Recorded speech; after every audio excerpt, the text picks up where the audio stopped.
Good morning प्यारे बच्चों। पिछले वीडियो में आप लोगों ने देखा फिनाल चैप्टर में आप लोगों ने इंट्रोडक्शन देखा फिनाल का, नॉमेनक्लेचर देखा फिनाल का। अब इस वीडियो में आप देखेंगे कि मेथड ऑफ प्रिपरेशन, फिनाल का निर्माण हम कैसे करते हैं। तो मेथड ऑफ प्रिपरेशन में जो पहला रिएक्शन हम करते हैं, पहला रिएक्शन है किससे हम बनाएंगे। पहले रिएक्शन में फ्रॉम क्लोरो बेंजीन, हम क्लोरोबेंजीन से फिनाल बनाते हैं। इस प्रोसेस में हम क्लोरोबेंजीन लेते हैं, यह क्लोरोबेंजीन है,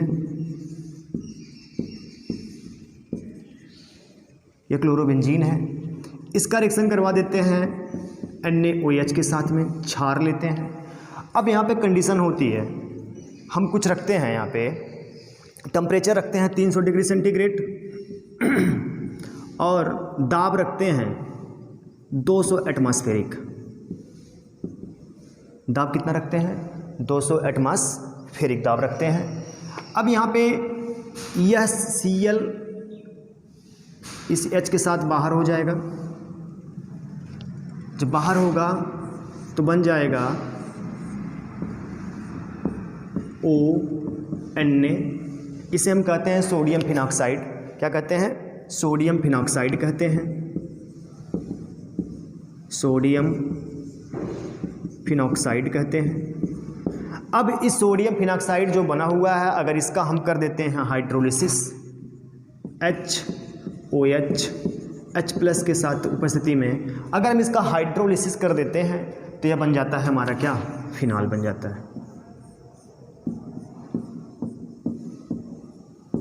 फिनाल। क्या बन गया? फिनाल। एक बार रिएक्शन कंप्लीट कर देखते हैं। क्लोरोबेंजीन का रिएक्शन करवाते हैं क्षार के साथ में, NaOH हमने ले लिया। यहाँ पे HCl क्या होगा? H और Cl क्या हो जाएंगे? बाहर निकल जाते हैं, HCl बाहर निकलेगा। कंडीशन होती है कि टेम्परेचर रखेंगे लगभग 300 डिग्री सेंटीग्रेड और दाब होगा कितना? 200 एटमॉस्फेरिक। यह चेंज होता है किसमें? सोडियम फिनॉक्साइड में। इसका हाइड्रोलिसिस कर देते हैं तो यहाँ पे NaOH बाहर हो जाएगा और इसका H कहाँ जाएगा? O के पास जाता है। यहाँ पे NaOH बाहर और यह बन जाता है हमारा क्या? फिनाल बन जाता है। यह पहला रिएक्शन था। दूसरा रिएक्शन है फिनाल के निर्माण में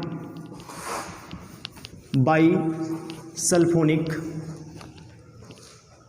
बाईबेंजीन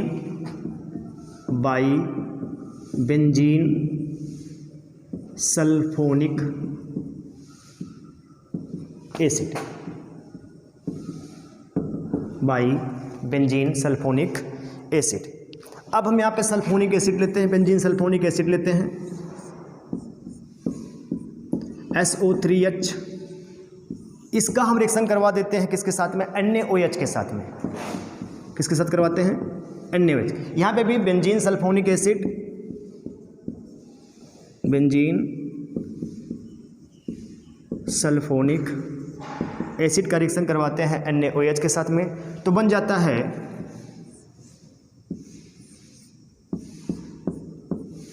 SO3Na। अब इसका हम क्या करते हैं? दोबारा हम करवा देते हैं किसके साथ में? NaOH के साथ में। रिएक्शन फिर करवाते हैं NaOH के साथ में। अब यहाँ पे -Na2SO3 बाहर होगा, -Na2SO3 बाहर होगा तो बन जाता है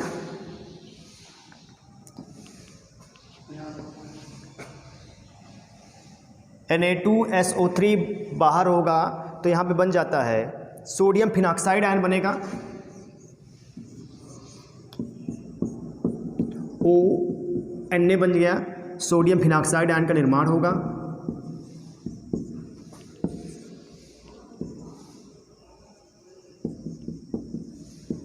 सोडियम फिनॉक्साइड आयन निर्माण होगा। अब इसी का हम फिर कर देंगे क्या? हाइड्रोलिसिस कर देते हैं HOH प्लस की उपस्थिति में, तो यह बन जाता है हमारा क्या? फिनाल बन जाता है। यहाँ पे इस बेंजीन सल्फोनिक एसिड का रिएक्शन करवाते हैं NaOH के साथ में, तो हमारा कंपाउंड फिर 2 मोल लेंगे NaOH का, तो यहाँ Na2SO3 बाहर होगा, सोडियम फिनॉक्साइड आयन का निर्माण होता है। इसका हाइड्रोलिसिस कर देते हैं तो बन जाता है हमारा क्या? फिनाल बन जाता है।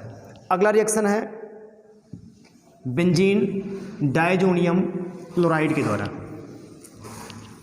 बेंजीन डायजोनियम क्लोराइड के द्वारा। तीसरा रिएक्शन है बेंजीन डायजोनियम क्लोराइड के द्वारा, बाई बेंजीन डायजोनियम क्लोराइड। अब बेंजीन लेते हैं, डायजोनियम क्लोराइड N2+Cl-। यह होता है हमारा बेंजीन डायजोनियम क्लोराइड होता है। अब इसका हम रिएक्शन करवा देते हैं जल वाष्प के साथ। वाटर लेते हैं, इसका वेपर लेते हैं। क्या लेते हैं? वाटर लेते हैं, इसका वेपर जो होता है, वाटर का वाष्प होती है, जल वाष्प होती है, उसी का रिएक्शन करवाते हैं हम किसके साथ में? Benzene diazonium chlorides. अब क्या होगा यहाँ पे ध्यान देना, सीधा यहाँ पे इसको थोड़ा सा हीट करते हैं और जो टेम्परेचर रखते हैं लगभग 30 डिग्री सेंटीग्रेड रखते हैं। कितना रखते हैं? 30 डिग्री सेंटीग्रेड रखते हैं। यह कंपाउंड सीधा डायरेक्ट चेंज हो जाता है किसमें? फिनाल में। यह OH बन गया, N2 बाहर हो जाएगा, N2 बाहर हो जाएगा, प्लस क्या निकलेगा यहाँ से? यह है H और यह Cl प्लस HCl, तो बन गया फिनाल। क्या करेंगे? बेंजीन डायजोनियम क्लोराइड का हम रिएक्शन करवाते हैं जलवाष्प के साथ में, वेपर लेते हैं, प्रवाहित करते हैं, टेम्परेचर रखते हैं, हीट करते हैं। टेम्परेचर कितना रखेंगे? 30 डिग्री सेंटीग्रेड रखेंगे। यह कन्वर्ट हो जाता है किसमें? फिनाल में। N2 गैस बाहर होती है और HCl क्या होता है? बाहर निकल जाता है। अगला रिएक्शन मेथड ऑफ प्रिपरेशन में बाइग्रिग्नार्ड रिएजेंट, बाइग्रिग्नार्ड रिएजेंट में फिनिल मैग्नीशियम ब्रोमाइड लेते हैं। By Grignard reagent, phenyl MgBr Grignard reagent है, फिनिल मैग्नीशियम ब्रोमाइड कहते हैं। ग्रिग्नार्ड रिएजेंट का रिएक्शन करवा देते हैं हम यहाँ पे। जब इसका हम रिएक्शन करवाते हैं कि ऑक्सीजन के साथ, O2 के साथ करवाते हैं। किसके साथ करवाते हैं? O2 के साथ करवाते हैं, तो यह बन जाता है OMgBr। अब इसी का हम कर देते हैं हाइड्रोलिसिस। इसी का हम क्या करते हैं? हाइड्रोलिसिस करते हैं। तो ये टूटेगा यहाँ से, यहाँ पे H, यहाँ पे OH, हाइड्रोलिसिस करेंगे तो बन जाता है OH प्लस MgBr OH। यह हमारा कंप्लीट बन गया फिनाल। तो हम बाइग्रिग्नार्ड रिएजेंट से फिनाल का निर्माण करते हैं, फिनिल मैग्नीशियम ब्रोमाइड। आप लोगों ने देखा होगा जब ग्रिग्नार्ड रिएजेंट की बात करते हैं तो हम लिखते हैं RMgX।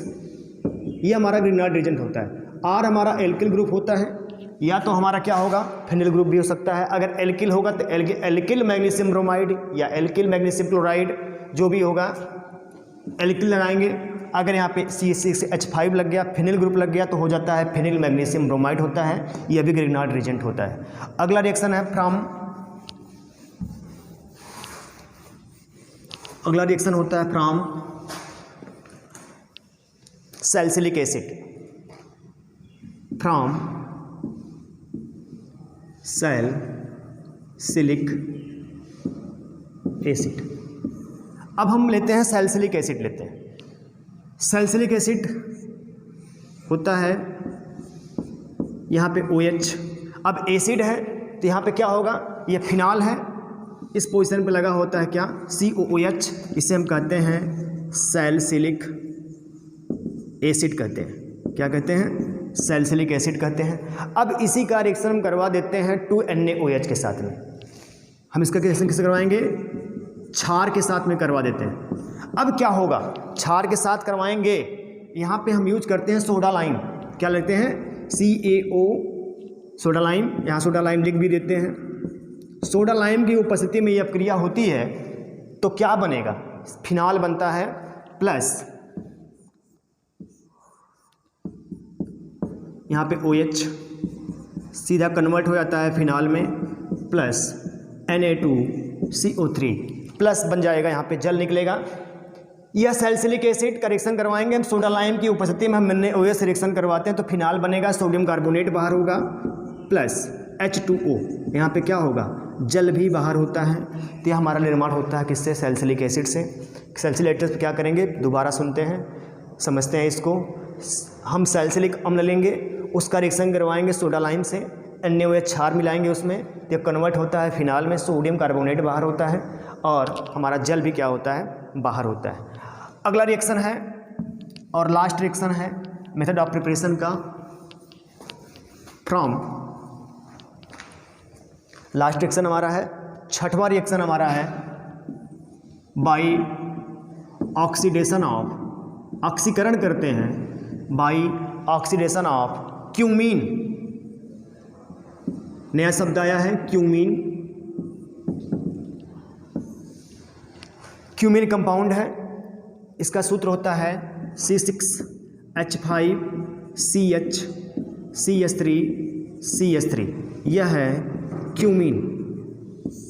अब इस क्यूमीन का हम करते हैं ऑक्सीकरण। अब ऑक्सीकरण जब करेंगे, इसका O2 के साथ रिएक्शन करवाएंगे, ऑक्सीजन के साथ रिएक्शन करवाते हैं तो यह कन्वर्ट हो जाता है C6H5CH3OOH, एक कंपाउंड बनता है, इंटरमीडिएट कंपाउंड बन जाता है COOH। अब इसी का हम क्या करेंगे, जो हमारा इंटरमीडिएट कंपाउंड बना है इसी का हम हाइड्रोलिसिस कर देते हैं। क्या कर देंगे, हाइड्रोलिसिस करेंगे। जब इसका हम जल अपघटन करते हैं तो यह बदल जाता है किसमें, कीटोन बदलेगा, C6H5OH बनेगा, एक तो फिनाल बनेगा, दूसरा क्या बनेगा, CS3CO3। यह हमारा कीटोन या एसीटोन है, कीटोन बनता है, यह हमारा क्या हो गया, यह हमारा बन जाता है फिनाल। तो क्यूमीन से हमने क्या बनाया, हमने क्यूमीन से बनाया, क्यूमीन लिया, इसका ऑक्सीकरण किया तो एक इंटरमीडिएट कंपाउंड बना, इसका हमने जल अपघटन कर दिया तो हमको फिनाल मिल गया और हमको क्या मिल गया, एसीटोन मिल गया जो कीटोन है। तो यह था method of preparation. Method of preparation के बाद हम बात करेंगे प्रॉपर्टीज़ की, क्या होता है फिनाल की प्रॉपर्टीज़। प्रॉपर्टीज़ में देखते हैं हम दो टाइप, एक फिजिकल प्रॉपर्टी, एक केमिकल प्रॉपर्टी। हम सबसे पहले देखते हैं कौन किसकी प्रॉपर्टीज़ में देखते हैं, प्रॉपर्टीज़ में देखते हैं पहला प्रॉपर्टीज़ फिजिकल प्रॉपर्टीज़, भौतिक गुण। क्या होता है इसका भौतिक गुण, जो फिनाल होता है, जो शुद्ध फिनाल होता है वह क्या होता है, रंगहीन होता है। क्या होगा, रंगहीन क्रिस्टल के रूप में होता है। जो शुद्ध फिनाल हमारा है वह रंगहीन, देखने में क्या ऐसा होगा, कोई कलर नहीं होता है, वह क्रिस्टल के रूप में होता है। ठोस, क्रिस्टल है तो ठोस है, क्रिस्टली ठोस कह सकते हैं कंप्लीट में। यह कैसा होगा, क्रिस्टली ठोस होता है, रंगहीन क्रिस्टली ठोस होता है। इसका जो मेल्टिंग पॉइंट होता है, मेल्टिंग पॉइंट इसका होता है लगभग 42 डिग्री सेंटीग्रेड। कितना होता है, 42 डिग्री सेंटीग्रेड मेल्टिंग पॉइंट होता है। जो बॉइलिंग पॉइंट होता है, इसका क्वथनांक जो होता है, वह जो बॉइलिंग पॉइंट होता है लगभग 182 डिग्री सेंटीग्रेड होता है। यह वायु के साथ संपर्क में आने पर, जैसे ही इस फिनाल को हम क्या करते हैं, वायु के संपर्क में लाते हैं, इसका कलर कैसा हो जाता है, गुलाबी हो जाता है। तो वायु के साथ संपर्क में आने पर, वायु के साथ संपर्क में आने पर पहले तो रंगहीन था, रंगहीन क्रिस्टली ठोस है, लेकिन जैसे ही वायु के संपर्क में आता है इसका कलर कैसा हो जाता है, गुलाबी, रंगीन हो जाता है। अब रंगीन हो गया। यह विषैला होता है, फिनाल जो होता है यह विषैला होता है। यह अगर हमारे त्वचा के संपर्क में आता है तो त्वचा के ऊपर क्या करता है, फफोले उत्पन्न कर देता है। विषैला इसलिए है क्यों, क्योंकि यह तुम्हारे त्वचा के संपर्क अगर हमारे हाथ पे या हमारे शरीर पे किसी भी भाग पर अगर गिर जाता है तो उस चमड़े के ऊपर क्या करता है, फफोला उत्पन्न कर देता है, जिसके साथ यह क्या होता है, हमारे लिए घातक होता है, हमारे लिए विषैला होता है। यह जल में अघुलनशील होता है। नॉर्मल कंडीशन पे जल में क्या होता है, अघुलनशील होता है, लेकिन अगर हम कुछ टेम्परेचर देते हैं, लगभग 45 डिग्री सेंटीग्रेड लाते हैं टेम्परेचर, 45 डिग्री सेंटीग्रेड की अवस्था में क्या होता है, 45 डिग्री सेंटीग्रेड पे जल में क्या होता है, गर्म करेंगे अगर इस टेम्परेचर पे तो ये जल में क्या होता है, घुल जाता है। नॉर्मल कंडीशन पे अगर फिनाल को जल में मिलाएंगे तो ये घुलनशील नहीं होता, थोड़ा सा हीट करते हैं, टेम्परेचर ले जाते हैं लगभग 45 डिग्री सेंटीग्रेड तक, तो ये क्या होता है, जल में विलय हो जाता है। लेकिन कार्बनिक विलायकों में जो हमारे ऑर्गेनिक सॉल्वेंट होते हैं, कार्बनिक विलायक होते हैं, वहाँ पे जो होते हैं फिनाल उसमें घुलनशील होते हैं। और कार्बनिक किसी भी बेंजीन में मिला देंगे, टॉल्यूइन में मिला देंगे तो उसमें क्या हो जाएंगे, आसानी से घुल जाते हैं, यह घुलनशील होते हैं। यह इसका फिजिकल प्रॉपर्टीज़ हैं। एक बार और रिपीट करते हैं। जो फिनाल होता है वह कैसा होता है, ठोस क्रिस्टली होता है, रंगहीन होता है नॉर्मल कंडीशन पे, लेकिन वायु के साथ संपर्क में आने पर इसका कलर गुलाबी हो जाता है, रंगीन हो जाता है। इसका मेल्टिंग पॉइंट 42 डिग्री सेंटीग्रेड होता है, लेकिन जो बॉइलिंग पॉइंट होता है वो लगभग 182 डिग्री सेंटीग्रेड होता है। यह जल में अघुलनशील होता है, लेकिन कुछ टेम्परेचर बढ़ाने पर या गर्म करने पर यह जल में क्या होता है, घुल जाता है। लेकिन कार्बनिक विलायकों में क्या होता है, यह घुलनशील होता है। यह अगर हमारे त्वचा के संपर्क में आता है, त्वचा के ऊपर गिर जाता है या पड़ जाता है तो हमारे त्वचा के ऊपर क्या करता है, फफोले उत्पन्न कर देता है, जो कि हमारे लिए घातक होता है। यह एक और आर्द्रताग्राही होता है, यह आर्द्रता ग्राही होता है। तो यह कुछ प्रॉपर्टीज़ थी फिनाल की, फिजिकल प्रॉपर्टीज़ थी, जिसको आप अपने PDF में कंप्लीट करेंगे, आपको बता दिया गया है। ठीक है, अब हम अगले बात करते हैं इसकी केमिकल प्रॉपर्टीज़ की, जो कि आपको अगले वीडियो में दिया जाएगा। आज की वीडियो में केवल आपका फिजिकल प्रॉपर्टी तक है, अगले वीडियो में आप लोगों को केमिकल प्रॉपर्टीज़ के बारे में बताया जाएगा।